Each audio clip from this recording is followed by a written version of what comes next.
Hello and welcome to my YouTube channel. আজকে আলোচনা করব 44তম বিসিএস ইংলিশ লিটারেচার অংশে আসা একটি প্রশ্ন নিয়ে। প্রশ্নটি হচ্ছে, who wrote the short story the ant and the grasshopper? The ant and the grasshopper এই শর্ট স্টোরিটি কে লিখেছেন সেটি আমাদের বলতে হবে। অপশন এতে আছে গি ডে মোপাসো, বিতে উইলিয়াম সমারসেট মঘম, সিতে জে.কে রাউলিং এবং ডিতে ও হেনরি। অ্যান্সার হবে উইলিয়াম সমারসেট মঘম। উইলিয়াম সমারসেট লিখেছেন দ্য অ্যান্ট অ্যান্ড দ্য গ্রাসহপার। এছাড়া উইলিয়াম সমারসেট মঘমের আরও দুটি বিখ্যাত নোভেলের নাম আমি এখানে দিয়ে দিয়েছি। একটি হচ্ছে অফ হিউম্যান বন্ডেজ এবং আরেকটি হচ্ছে দ্য রেজার্স এজ। অপশনে আরও তিনজন রাইটারের নাম লেখা ছিল। আমরা এই তিনজন রাইটারের বিখ্যাত কিছু সাহিত্যকর্মের নাম জেনে নিই। গি ডে মোপাসো উনি একজন ফ্রেঞ্চ রাইটার এবং ওনাকে one of the father's of the short story বলা হয়। ওনার বিখ্যাত একটি ছোট গল্প হচ্ছে দ্য নেকলেস।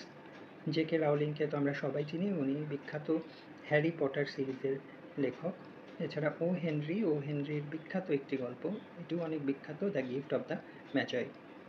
এখানে যে চারজন রাইটারের নাম দেওয়া আছে এবং তাদের যে সাহিত্যকর্মগুলোর নাম আমি এখানে দিয়ে দিয়েছি, এগুলো কিন্তু যে কোনো প্রতিযোগিতামূলক পরীক্ষা, সেটা বিসিএস হোক বা অন্য যে কোনো প্রতিযোগিতামূলক পরীক্ষার জন্য এই রাইটারদের বিখ্যাত এই সাহিত্যকর্মগুলোর নাম জানা অত্যন্ত জরুরি। সবাইকে ধন্যবাদ। যারা আমার চ্যানেলে নতুন তারা দয়া করে সাবস্ক্রাইব করতে ভুলবেন না এবং ভিডিওটি ভালো লাগলে অবশ্যই লাইক, কমেন্ট, শেয়ার করবেন। Thank you everyone.